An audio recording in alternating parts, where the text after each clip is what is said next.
কি কায়দায় বলতেন? কত সাল? 41 সাল। তারপর আবার বলতেন আমরা পালাই না, আমাদের নেত্রী পালানোর নেত্রী নই, আমরা পালাই যাব না। ফখরুল সাহেব আপনার বাসায় একটু জায়গা দিবে।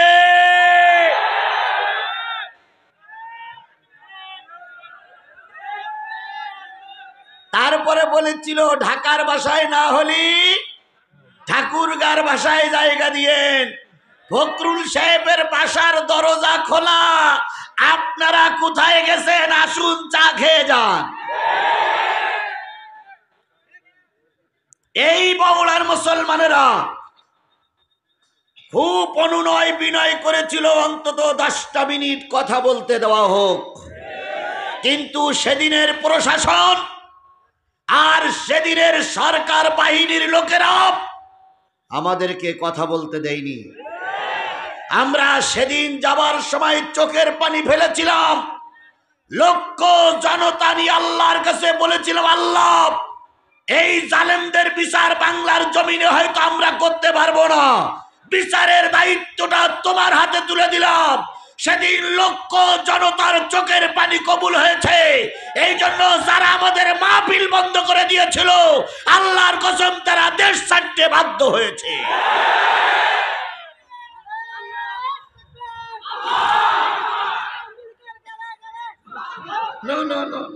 এরকম স্লোগান হবে না। তাই তো কবি সুন্দর করে বলতেছে, কোথায় আওয়ামী লীগ, কোথায় কাদের কাকা, কোথায় গেল ওই জালিমের গরম গরম কথা। কোথায় আওয়ামী লীগ, কোথায় কাদের কাকা, কোথায় গেল ওই জালিমের গরম গরম কথা। খেলা হবে, খেলা হবে, খেলা হবে, খেলা হবে, খেলা হবে বলে কাকা গেল পালাইয়া। শেখ হাসিনা দেশ, শেখ হাসিনা পালাইছে দেশটা ছাড়িয়া। এখন আবার বলতেছে আমি বেশি দূরে যাইনি, সীমানার পাশেই আছি, টুপ করে ঢুকে পড়বো। তাই বলতেছে না? তাই বলতেছে না? আমরাও বলতেছি এখান থেকে গত বছরের 12ই অক্টোবর আর আজকে 2024 সালের অক্টোবর এক জিনিস নয়। আল্লাহর কসম আপনারা আমাদের পরে নির্যাতন চালিয়েছিলেন, আমরা প্রতিশোধ নেইনি। এর মানে এই নয় যে আমরা আপনাদের ভুলে গেছি। আর কখনো মাথা উঁচু করতে আপনাদের দেওয়া হবে না, কারণ আপনারা খুনি, আপনারা সন্ত্রাসী, আপনারা ডাকাত, আপনারা লুটেরা। আপনাদেরকে আর এদেশে মানুষ মাথা উঁচু করতে দেবে না।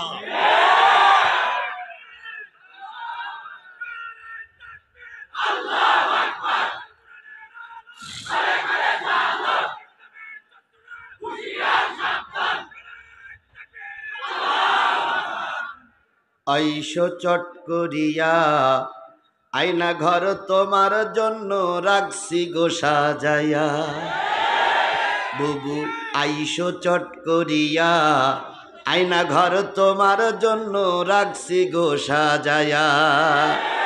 আমরা রিসিপিশনে বইসা আছি,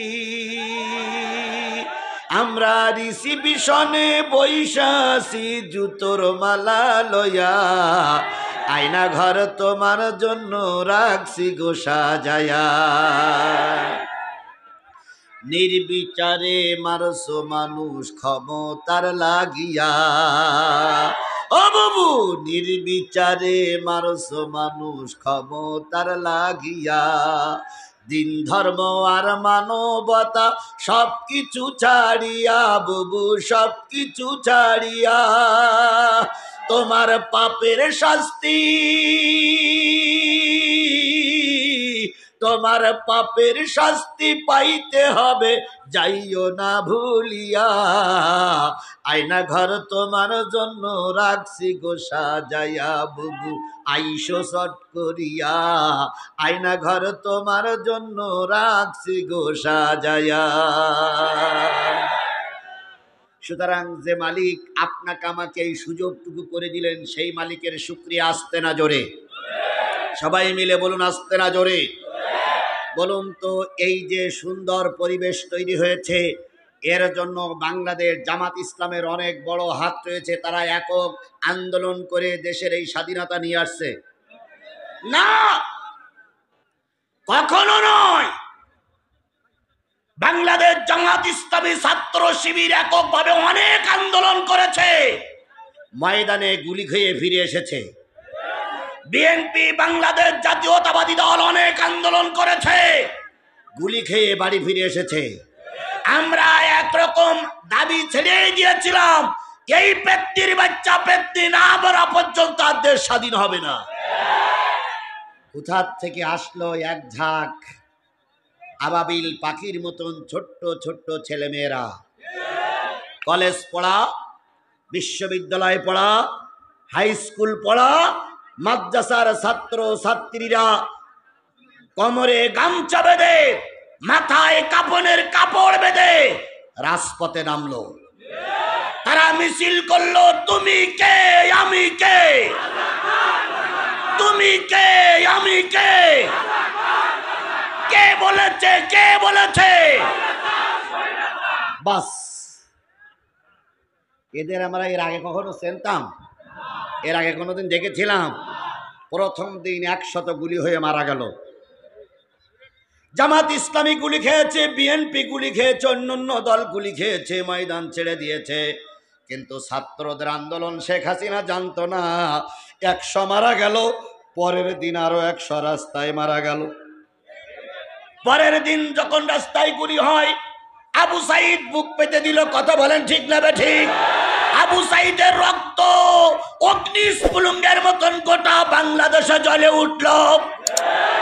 ছোট ছোট বাচ্চারা রাস্তায় নামলো, বাবা তার সন্তানকে কাঁধে নিয়ে রাস্তায় নামলো, মা তার ছোট শিশুকে বুকের দুধ খাওয়াইতে খাওয়াইতে রাস্তায় নামলো। এই যে আন্দোলন শুরু হলো, শেষ পর্যন্ত পেতনির বাচ্চা পেতনি দেশ ছাড়তে বাধ্য হয়েছে। তাহলে রহমত কে করেছে? জোরে বলেন, এ রহমত কে করেছে? তাহলে যে আল্লাহ পাক এত বড় রহমত করে দেশে স্বাধীনতা দিয়ে দিলেন, সেই আল্লাহর শুকরিয়া আসতে না জোরে?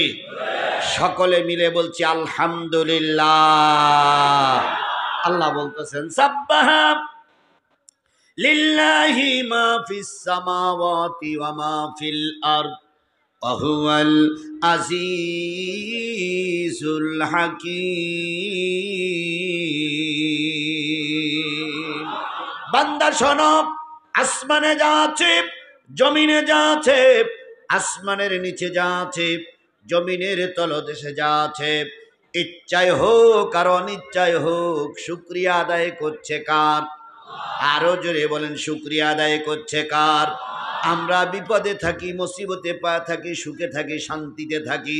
আমার বিপদের দিনে, সুখের দিনে, শান্তির দিনে সর্বপ্রথম জবান থেকে আওয়াজ আসবে আলহামদুলিল্লাহ। আজও বলছি আলহামদুলিল্লাহ। সর্বকালের সর্বশ্রেষ্ঠ সর্বশ্রেষ্ঠ নবী, মানবতার একমাত্র কাণ্ডারি, এহকালে তিনি আমাদের জন্য ছিলেন মুক্তির নাজাতের কাণ্ডারি, পরকালে তিনি আমাদেরকে মুক্তির জন্য আল্লাহর কাছে কান্নাকাটি করবেন।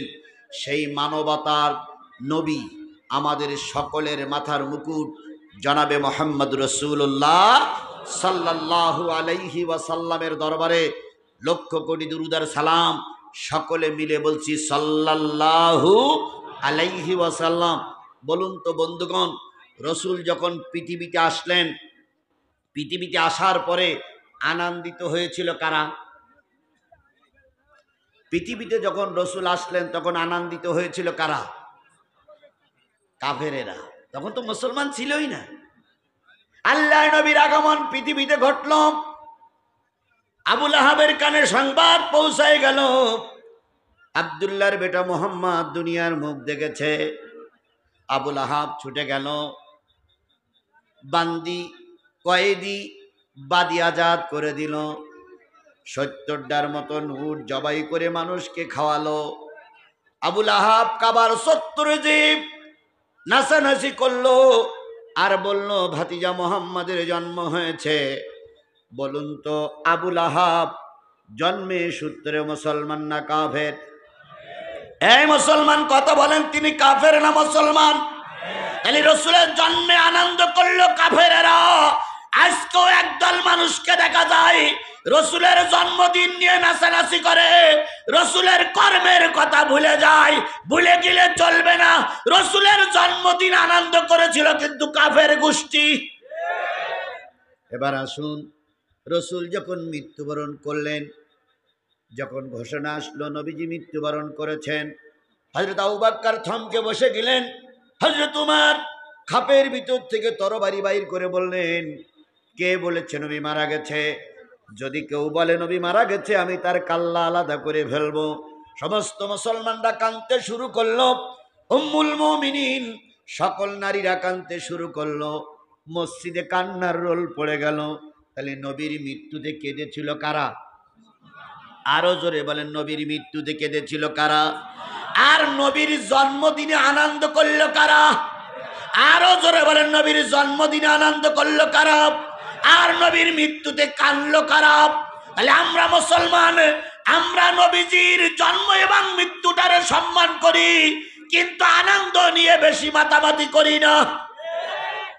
রাসূল যখন মৃত্যু শয্যায় শায়িত, ভালো করে শোনব বেলকুচির মুসলমানেরা, রাসূল যখন মৃত্যু শয্যায় শায়িত, সকলের কাছ থেকে বিদায় নেওয়া হয়ে গেল। আল্লাহর নবীর কাছে জিবরিল এসে বিদায় নিতে চাইলেন। জিবরিল বলেন, ইয়া রাসূলুল্লাহ, এটাই আপনার আর আমার শেষ বিদায়। নবীজি জিবরিলকে বিদায় দিলেন। মালিকুল মউত আজরাইল আলাইহিস সালাম আসলেন। আজরাইল আলাইহিস সালামকে যখন বিদায় দিবেন, তার আগে পরিবারের সঙ্গে কথা হয়ে গেল। নবীজির বুকের পরে যখন মালিকুল মউত আজরাইল আলাইহিস সালাম হাতটা চাপায়ে দিল, তখন নবীজি হাতখানা ধরে বললেন, আজরাইল, আমার বুকের পরে মনে হয় গোটা পৃথিবীর সব পাহাড়গুলো চাপিয়ে দিয়েছো। এত ভার আমি নবী সহ্য করতে পারি না, আমার উম্মতের জন্য এত ভার চাপাইলে হবে না। আজরাইল আলাইহিস সালাম আর নবীর সঙ্গে যখন কথোপকথন চলতেছিল, আল্লাহ আরশ থেকে ডেকে বললেন, দোস্ত চলে এসো, তোমার উম্মতের দায় আমি আল্লাহ নিজেই নিয়ে নিলাম। সকলের বিদায় হয়ে গেল। নবীজি এবার যাওয়ার সময় দুইটা কথা বললেন, আসসালাত আসসালাত আসসালাত ওয়া মা মালাকাত আইমানুকুম, ও আমার উম্মতেরা, নামাজ নামাজ নামাজ, নামাজ ছেড়ে দিও না, আর কোনো মানুষের হক নষ্ট করো না। এই দুইটা বাক্য ছিল রসুলের শেষ বাক্য, যে নবী মৃত্যুর সময় আমাদের কথা ভাবলেন, রব্বি হাবলি উম্মতি বলতে বলতে বিদায় হয়ে গেলেন। সেই নবীজির নামে দুরূদ আর সালাম সকলে মিলে বলছি সাল্লাল্লাহু আলাইহি ওয়াসাল্লাম। এই পথটা পুরোপুরি বন্ধ করে দেন, এই মানুষগুলো হাঁটাচলা করতে দেবেন না, ওই দিক থেকেও বন্ধ করে দেন, এই দিক থেকেও বন্ধ করে দেন। কোনো লোক যেন বসতে চাইলে বসবে, কোনো লোক যেন এই রাস্তা দিয়ে হাঁটাচলা না করে। 1 ঘন্টা বন্ধ করে দেন, 1 ঘন্টা পরে ছেড়ে দিবেন, 1 ঘন্টা বন্ধ করে রাখেন, কোনো মানুষ যেন চলাফেরা না করতে পারে। বন্ধুগণ, আসুন আমরা দিনের কথায় যাই। এই যে বিশাল মানুষ একত্রিত হয়েছে, আমরা কি শোনার জন্য? এই মুসলমান কথা বলেন, কি শোনার জন্য? কোরআন থেকে কথা হোক, এটাকে আপনারা চান? আরো জোরে বলেন, এটাকে আপনারা চান? আল্লাহ রসুল বলতেছেন, আদ-দীনু নাসিহাতুন সালাসা, কুল্না লিমান ক্বালা লিল্লাহ ওয়া লিকিতাবিহি ওয়া লিরাসূলিহি ওয়া লিআইম্মাল মুসলিমিনা ওয়া আম্মাতিহি। নবী বললেন, দিন একটা নসিহাত, দিন একটা নসিহাত, দিন একটা ওয়াজ, দিন একটা উপদেশ। সাহাবীরা বলেন, ইয়া রাসূলুল্লাহ, বক্তা যখন শ্রোতার মাঝে উপদেশের কথা বলবে, কোরআন হাদিসের কথা বলবে, ওই বক্তার কথার ভিতরে কয়টা কথা থাকবে? নবীজি বললেন, বক্তার আলোচনার ভিতরে 5টা জিনিস থাকা লাগবে। সবাই খেয়াল করুন, কয়টা জিনিস থাকা লাগবে? আরো জোরে বলুন, বক্তার কথার ভিতরে কয়টা জিনিস থাকা লাগবে? যদি এই বক্তার আলোচনার ভিতরে 5টা বিষয় না থাকে, সেটা তাফসীর মাহফিল বলা যাবে না, ওয়াজ মাহফিল বলা যাবে না, সিরাত মাহফিল বলা যাবে না। সাহাবীরা বলেন, ইয়া রাসূলুল্লাহ, সেই 5টা জিনিস কি? নবীজি বললেন, বক্তা যখন মঞ্চে কথা বলতে দাঁড়াবে, তখন সর্বপ্রথম তার মুখ থেকে আল্লাহর কথা উচ্চারিত হবে। যেই মঞ্চে আল্লাহর কথা হয় না, যেই মাহফিলে আল্লাহর কথা হয় না, এইটা কোনো দ্বীনি মাহফিল নয়। যে মাহফিলে আল্লাহর কথা হয় না, সেটা কোনো দ্বীনি মাহফিল। জাতীয় সংসদে গেছে,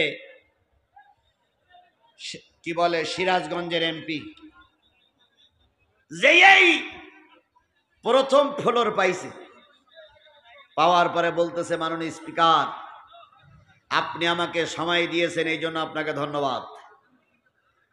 ধন্যবাদ জানাচ্ছি হাজারো বছরের শ্রেষ্ঠ বাঙালি, জাতির পিতা মরহুম মুজিবুর রহমানকে। ধন্যবাদ জানাচ্ছি বাংলাদেশের মানস কন্যা, কোটি কোটি মানুষের হৃদয়ের মণি, আমাদের মাতার মুকুট, প্রধানমন্ত্রী শেখ হাসিনাকে। ধন্যবাদ জানাচ্ছি আমার এলাকার মানুষদেরকে, যারা আমাদের বিপুল ভোটে পাশ করিয়া জাতীয় সংসদ পর্যন্ত পৌঁছাইছে। একটা বারের জন্য একথা বলল না যে আমি যেভাবেই হোক ক্ষমতায় আইছি, যেভাবেই হোক জাতীয় সংসদে আসছি, যে আল্লাহ আমাকে এই পর্যন্ত নিয়ে আসছে, সেই আল্লাহর শুকরিয়া, আলহামদুলিল্লাহ। একটা বারও মুখ দিয়ে উচ্চারিত হয় না, রসুলের নামও উচ্চারিত হয় না। আল্লাহ বলতেছে, আজকে যারা দেখছে তোমার ফুলের মালা, আল্লাহর কসম, ওরাই তোমার গলায় পরাবে জুতোর মালা। আজকে তাই হচ্ছে না? তাই হচ্ছে না? তাই হচ্ছে না? আইনমন্ত্রী বলেছিলেন, মাওলানা সাঈদীর নাম নিতে আমার ঘৃণা লাগে।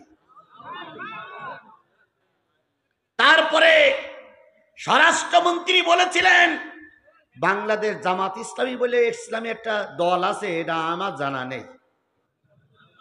জামাত ইসলামী বলে একটা দল আছে, এটা উনি জানতেন না। সেই আইনমন্ত্রী এক খোঁচায় অনেক নেতারে ফাঁসি দিয়েছে। আপনাদের বেলকুচিতে একজন বিচারক ছিল, তানার মাথায় হাত দিয়ে নাকি আল্লামা সাঈদী দোয়া করেছিলেন, অথচ শোনা যায় তিনি আল্লামা সাঈদীর ফাঁসি দেওয়ার জন্য বেশি মাথা উঁচু করে দাঁড়াইছিলেন। সুতরাং জাতির কাছে আমাদের প্রশ্ন, সিরাজগঞ্জের যে বিচারকের কারণে আল্লামা সাঈদীকে কষ্ট করতে হয়েছে, কষ্ট পেতে হয়েছে, আজ হোক কাল হোক, জাতি তার বিচার করবেই করবেই করবে।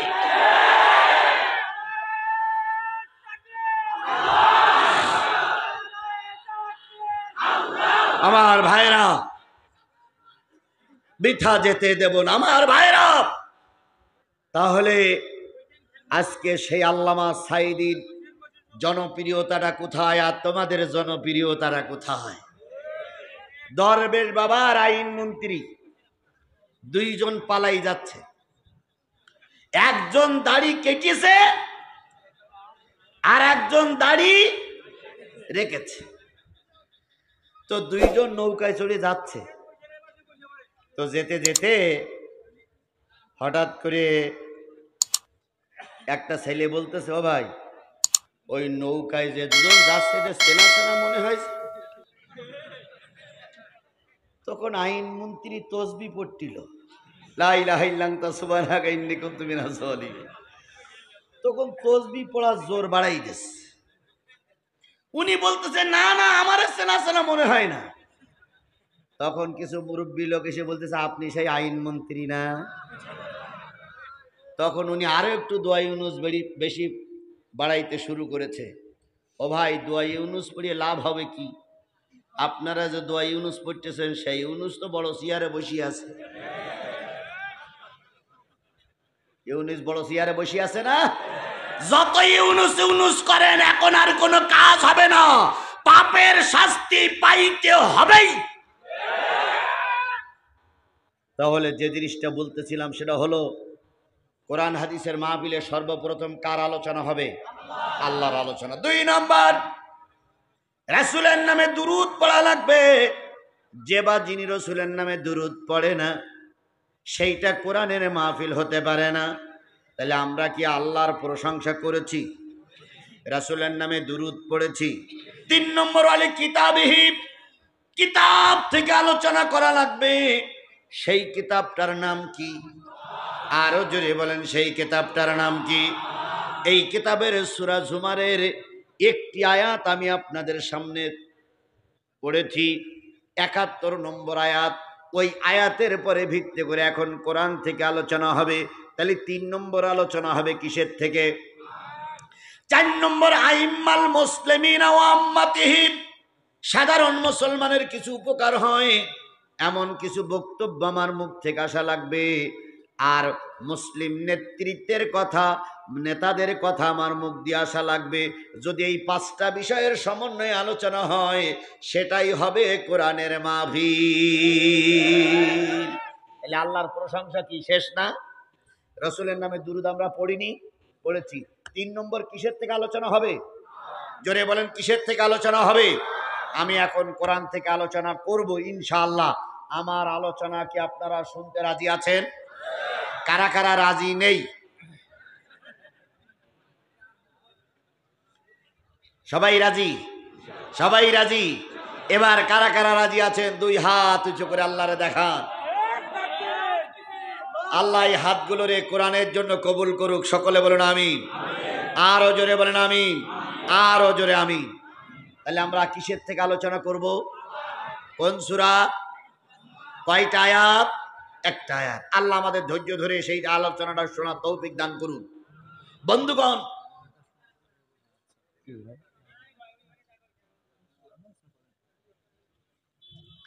যেটা বুঝাতে চাচ্ছিলাম, আমরা কোরআন থেকে আলোচনা করব ইনশাআল্লাহ। কিছু লোক মনে করতে পারেন যে জিহাদির আমাদের আশেপাশে আরো মাহফিল আছে। আপনারা দেখেছেন, আমি চেষ্টা করি আজকের যে আলোচনাগুলো করি সে আলোচনাগুলো যেন আগামী দিন না হয়, এটা আমি চেষ্টা করি। আমার কোনো কৃতিত্ব নাই, সুতরাং চিন্তার কোনো কারণ নেই। আজকের আলোচনা বাদ দিলে ওই দিনের আলোচনা শুনলে আজকেরটা শোনা যাবে না। এই জন্য আমাদের আজকের আলোচনা শেষ না করে আমরা কেউ যাব না। সবাই রাজি তো? সবাই রাজি তো? আল্লাহ আমাদের কবুল করুক। সকলে বলুন আমিন। আমার ভাইয়েরা, তাহলে কোরআন থেকে আলোচনা হবে। আমি কোরআনের একটা আয়াত পড়েছি, ওই দিকে যাচ্ছি। তার আগে ছোট্ট একটা দাবি। কিয়ামতের দিন আল্লাহ বলবে, বান্দারে তোর গায়ে সুন্দর সুন্দর জামা ছিল, আমার গায়ে জামা ছিল না। আমার একটু জামা যদি পরাইতিস, আমি আল্লাহ তোর গায়ে জামা পরাই জান্নাত দিয়ে দিতাম। তখন বান্দা বলবে, আল্লাহ তোমার তো জামার প্রয়োজন নাই।